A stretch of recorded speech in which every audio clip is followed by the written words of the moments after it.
오늘 우리에게 주시는 하나님의 말씀은 데살로니가 전서 2장 13절부터 20절까지 말씀입니다. 데살로니가 전서 2장 13절부터 20절까지 말씀 한 절씩 교독하고 마지막 절은 한 목소리로 봉독하겠습니다.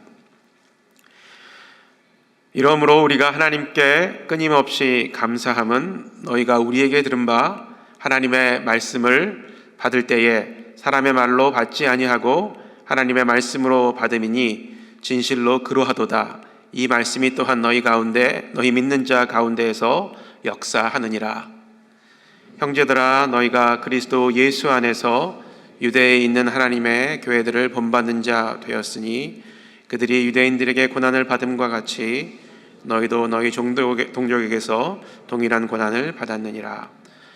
유대인들은 주 예수와 선지자들을 죽이고 우리를 쫓아내고 하나님을 기쁘시게 하지 아니하고 모든 사람에게 대적이 되어 우리가 이방인에게 말하여 구원받게 함을 그들이 금하여 자기 죄를 항상 채움에 노하심이 끝까지 그들에게 임하였느니라. 형제들아, 우리가 잠시 너희를 떠난 것은 얼굴이요 마음은 아니니 너희 얼굴 보기를 열정으로 더욱 힘썼노라. 그러므로 나 바울은 한 번, 두 번 너에게 가고자 하였으나 사단이 우리를 막았도다. 우리의 소망이나 기쁨이나 자랑의 면류관이 무엇이냐? 그가 강림하실 때에 우리 주 예수 앞에 너희가 아니냐? 너희는 우리의 영광이요 기쁨이니라. 아멘. 사도행전 17장 말씀에 보게 되면 바울과 실라가 데살로니가 지역에서 복음을 전하다가 유대인들의 일으킨 폭동으로 인해서 베레아로 몸을 피하는 그런 사건이 기록되어져 있습니다.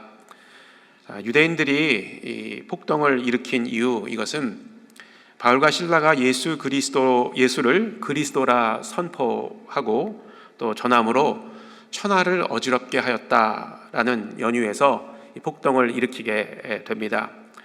사도행전 17장 2절 3절 말씀을 제가 한번 읽어보겠습니다. 바울이 자기의 관례대로 그들에게로 들어가서 새 안식일에 성경을 가지고 강론하며 뜻을 풀어 그리스도가 해를 받고 죽은 자 가운데서 다시 살아나야 할 것을 증언하고 이르되 내가 너희에게 전하는 이 예수가 곧 그리스도라 하니, 이 예수가 곧 그리스도라 하니 바로 예수가 메시아다라는 그런 의미이죠. 이렇게 폭동이 일어남으로 말미암아 그 생명의 위협을 느끼게 되었고 바울과 실라는 베레아로 피하게 됩니다. 이런 절박한 상황 가운데서 또 바울은 이 남겨두고 온 데살로니가 교회 성도들을 생각하면서 오늘의 말씀을 통해서 서신에 담아 그들을 위로하고 격려하고 있는 모습을 볼 수가 있습니다. 특별히 13절에서는 바울이 데살로니가 교회 성도들로 인해서 끊임없이 감사하고 있다라는 그런 고백을 합니다. 그들을 바라보면서 끊임없이 감사하고 있다, 이런 감사의 고백을 하고 있는데, 그가 이렇게 어려운 상황 가운데서도 그들을 보면서 감사할 수 있었던 것은 그들이 하나님의 말씀을 받을 때에 사람의 말로 받지 아니하고 하나님의 말씀으로 받았다, 그 사실이었고요. 또 그 말씀이 그들 가운데서 역사하고 있는 것을 보았기 때문이었습니다. 이 말씀을 보면서 이 데살로니가 교인들에게 일어난 말씀의 역사, 이 말씀의 역사가 일어난 것은 그들의 마음밭이 준비되어져 있었기 때문에 그 말씀을, 바울이 전한 말씀을 하나님의 말씀으로 받을 수 있었고, 그랬기 때문에 말씀의 역사가 그들 가운데서 일어날 수 있었던 것이었습니다. 다시 말해서 이 말씀을 받는 사람들의 자세, 태도, 이 마음이 얼마나 중요한 것인가라는 사실을 오늘 말씀을 통해서, 본문을 통해서 저희가 확인할 수 있겠습니다.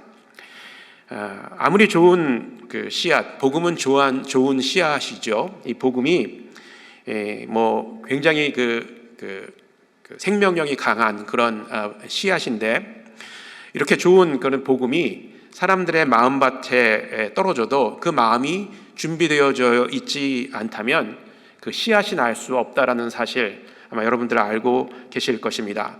마음밭이 준비되어져 있지 않으면 말씀의 역사가 일어날 수가 없고, 또 우리 개인의 심령의 변화를 기대할 수 없다는 사실, 이 사실을 우리는 말씀을 통해서 잘 알고 있습니다. 우리가 예배에 빠짐없이 참석하고 예배에서 귀한 말씀이 선포되어지는 것 우리가 매주마다 듣고 있고 또 날마다 듣고 있죠. 또 그리고 교회에서 제공한 여러 가지 훈련 프로그램에 참여하고 있지만 그런 말씀의 홍수 속에서 살아가고 있지만 내 성품과 인격이 성숙해지지 않고 여전히 어린 아이와 같은 그런 상태에서 벗어나지 않고 있는 것 때때로 아마 느끼시고 계실 것입니다. 그것은 바로 이 복음이 좋지 않아서가 아니라, 말씀이 좋지 않아서가 아니라 우리의 심령이 그 말씀을 받는, 복음을 받는 우리의 심령, 우리의 마음밭이 좋은 밭이 아니기 때문에 그렇다는 사실을 우리는 기억해야 될 것입니다. 마태복음 13장 비유에 보면 네 가지 마음밭이 등장을 하는데, 기록되어져 있는데, 좋은 밭, 이제 그것을 옥토라고 부르죠. 좋은 밭만이 30배, 60배, 100배의 열매를 지속적으로 맺을 수 있다는 사실을 우리는 기억해야 될 것입니다. 이 좋은 밭을 가진 사람은 어떤 사람일까요? 이 좋은 밭을 가진 사람은 바로 성령 충만한 사람입니다. 성령 충만한 사람만이 열매를 맺을 수가 있죠. 성령의 열매, 성령의 우리가 알고 있는 9가지의 열매와 또 복음을 담대하게 증거할 수 있음으로 말미암아 얻어지는 생명의 열매, 이것이 바로 성령 충만한 사람이 맺을 수 있는 열매이고, 이 성령 충만한 사람만이 좋은 밭을 가지고 말씀을 하나님의 말씀으로 받을 수 있는 사람입니다. 성령 충만은 다 잘 알고 계시지만 예수 그리스도가 우리를 다스리시고 인도하는 삶입니다. 또한 세상과 구별된 거룩한 삶이고, 성령 충만은 우리가 기도를 통해서 경험하게 되는 실제적인 삶의 모습입니다. 말씀드린 바와 같이 성령 충만한 사람은 그리스도의 성품을 닮은 열매를 맺을 수가 있습니다. 또한 담대하게 복음을 증거함으로 또 생명의 열매를 맺게 될 수 있습니다. 우리는 지난주일 담임 목사님의 말씀을 통해서 성령 하나님께서 이루시는 그런 역사에 대해서 배우며 많은 은혜와 도전을 받았습니다. 그 말씀이 우리 안에, 우리 마음에 심겨졌고 또 이 말씀이 우리의 삶으로 나타날 것이라고 저는 믿습니다. 한번 그 말씀을 들은 이후에 우리 한 주간의 삶을 돌아보면 좋을 것 같습니다. 벌써 목요일이 되었죠. 이제 또 주일이 다가오고 있는데, 지난 그 며칠의 시간 동안에 우리가 얼마나 성령 충만한 삶의 모습으로 살아가고 있는지, 혹시 어떤 성령의 그 열매를 맺어가고 있는지 한번 돌아보았으면 좋겠습니다. 진정으로 그 말씀이 우리 마음밭에 심기고 우리 삶에서 나타나고 있는지 한번 살펴보면 좋을 것 같고, 혹시나 그렇지 못하다면 이 시간 저희가 마음을 모아 함께 기도하면 좋겠습니다. 바울과 실라가 데살로니가 교회 성도들에게 복음을 전하였을 때, 그 데살로니가 교회 성도들은 이 말씀을 사람의 말로 받지 않고 하나님의 말씀으로 받았다라고 오늘 본문에서 기록되어져 있는 것을 저희가 확인하였는데, 이는 그들의 마음밭이 좋은 밭으로 준비되어져 있었다라는 증거입니다. 물론 처음부터 이들의 마음밭이 잘 준비되어져 있지는 않았을 것입니다. 그들의 마음밭이 준비되기까지는 좀 시간이 걸렸겠죠. 또 더 중요한 것은 바울과 실라가 그들을 위해서 보이지 않는 수고와 헌신, 그리고 그들을 위한 기도가 있었을 것입니다. 어제 본문인 데살로니가전서 2장 7절의 말씀을 보게 되면 이렇게 나와져 있는데, 제가 읽어보겠습니다. 우리는 그리스도의 사도로서 마땅히 권위를 주장할 수 있으나 도리어 너희 가운데 유순한 자가 되어 유모가 자기 자녀를 기름과 같이 하였으니 라고 이렇게 기록되어져 있습니다. 유모가 유순한 자가 되어 유모가 자기 자녀를 기름과 같이 하였다라는 것이죠. 이 말씀은 바울과 실라가 어떤 자세로, 어떤 모습으로 이 데살로니가 교회 성도들에게 복음을 증거하고 그들을 양육했는지를 단적으로 보여주는 증거라고 할 수가 있습니다. 어제 최지상 목사님께서도 유모라는 표현은 어머니라는 표현이다라고 그렇게 말씀을 하셨는데, 그 말씀대로 바울과 실라는 겸손하고 또 어머니와 같은 사랑의 마음으로 자녀를 돌보듯이 데살로니가 교회 성도들에게 복음을 전하였고 그들을 양육했던 것입니다. 즉 입으로만 복음을 전한 것이 아니라 마음과 삶으로 온전하게 복음을 전했던 것입니다. 이러한 헌신적인 바울과 실라의 섬김과 수고가 데살로니가 교회 성도들의 마음을 열었고 마음과 삶으로 전한 복음을 하나님의 말씀으로 받아들이게 된 것입니다. 바울은 헌신적인 사랑으로 그들에게 복음을 전하였고 양육을 하였지만 결코 자신의 수고와 헌신을 자랑하지 않았습니다. 자기가 높아지고 자기에게 관심이 집중되는 것에는 일도 관심이 없었습니다. 그의 모든 관심은 데살로니가 교회 성도들이 자신이 전한 복음을 하나님의 말씀으로 받고 믿음 안에서 성장하고 있다는 그 사실에 있었습니다. 바울이 더욱 감사했던 것은 그들이 동족의 핍박 가운데서도 교회를 본받고 신실하게 하나님의 말씀에 순종하는 삶을 살고 있었다는 그 사실이었습니다.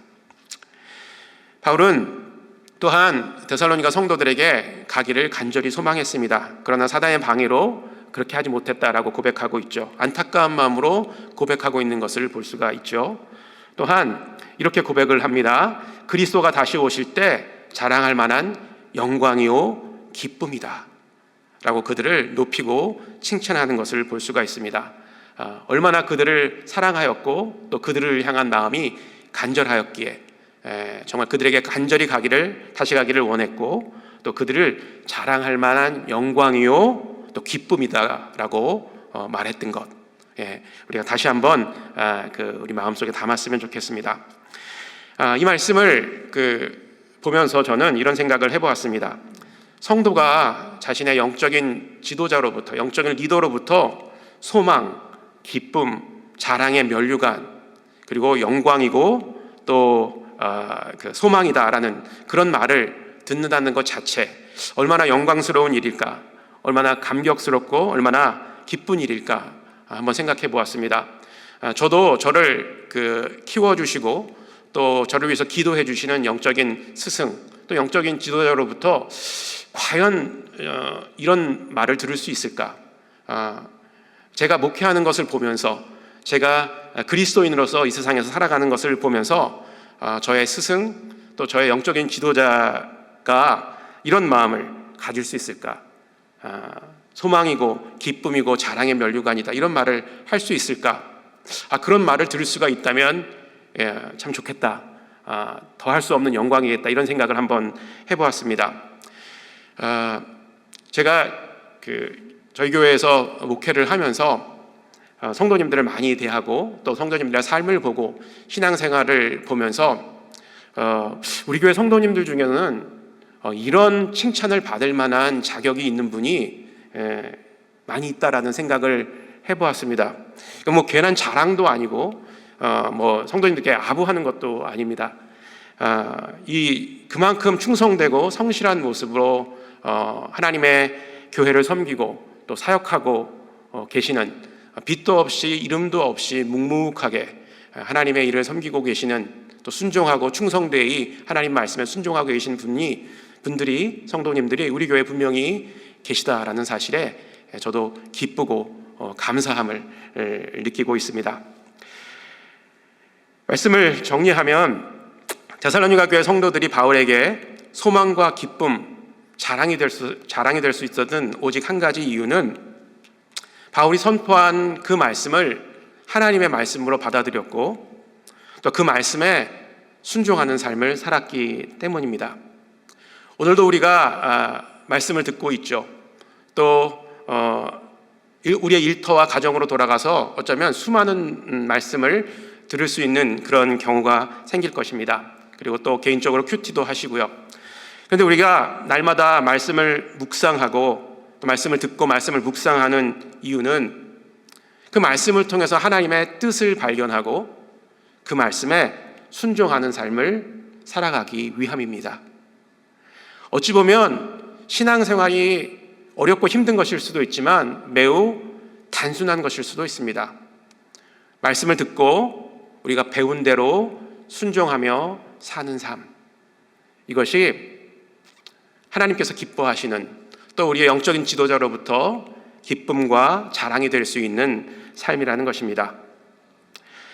진정한 삶의 변화, 또 심령의 부흥은 하나님의 말씀을 하나님의 말씀으로 듣고 그 말씀을 순종하는 데서부터 시작됩니다.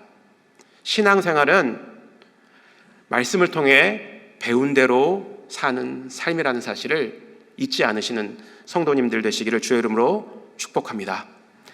오늘도 선포되어지는 하나님의 말씀을 마음에 담고 삶의 현장에서 그 말씀대로 살아갈 때 하나님께서 주시는 심령의 변화와 부흥이 있을 것으로 믿습니다. 함께 기도하겠습니다. 오늘 말씀을 기억하면서 기도할 때 성령 충만을 한번 간구했으면 좋겠습니다. 말씀드린 바와 같이 성령 충만함은 그리스도가 내 삶의 중심에서 나를 다스리시는 삶입니다. 세상과 구별되는 거룩한 삶입니다.